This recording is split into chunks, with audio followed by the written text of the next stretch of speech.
Hi, this is me Deepika. ഞാൻ LLBക്ക് പഠിച്ചിരുന്ന സമയത്ത് ഡ്രാഫ്റ്റിംഗ് എന്നൊരു പ്രാക്ടിക്കൽ പേപ്പർ ഉണ്ടായിരുന്നു.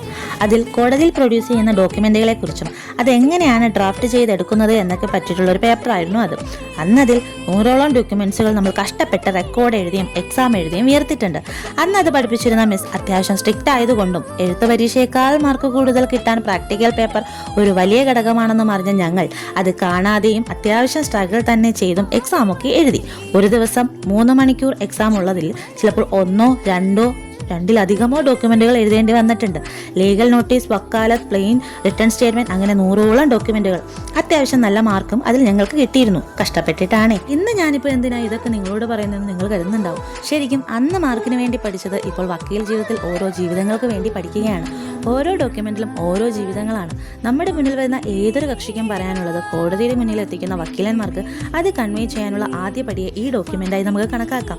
അതുകൊണ്ട് തന്നെ ഓരോ ഡോക്യുമെന്റിനും അതിൻ്റെതായ പ്രാധാന്യം നമ്മൾ കൊടുക്കേണ്ടതുണ്ട്.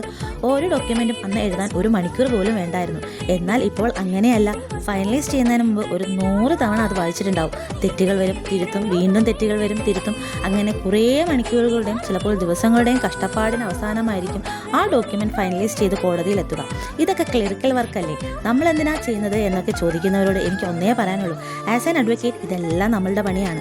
പണ്ട് നമ്മൾ അമ്മയുടെ കൈയും പിടിച്ച് 1-ാം ക്ലാസ്സിൽ കയറിയ കൊച്ചുകുട്ടിയെ പോലെ LLB ജീവിതം കഴിഞ്ഞ് വക്കീലായി കയറുന്ന ഓരോ ജൂനിയർ അഡ്വക്കേറ്റിനോട് എനിക്ക് പറയാനുള്ളത്, നമ്മൾ കാലെടുത്ത് വെച്ചിട്ടല്ലേ ഉള്ളൂ. അതുകൊണ്ട് തന്നെ ഏതൊരു കാര്യവും ചെറുതല്ല. ക്ലറിക്കൽ പണികൾ കൂടി നമ്മൾ അറിഞ്ഞിരിക്കണം. മുന്നോട്ടുള്ള ജീവിതത്തിൽ തീർച്ചയായും അതൊക്കെ തന്നെ ഉപകാരപ്പെടും. അപ്പോൾ ഇന്ന് ഇത്രയേ ഉള്ളൂ. Tata, bye bye.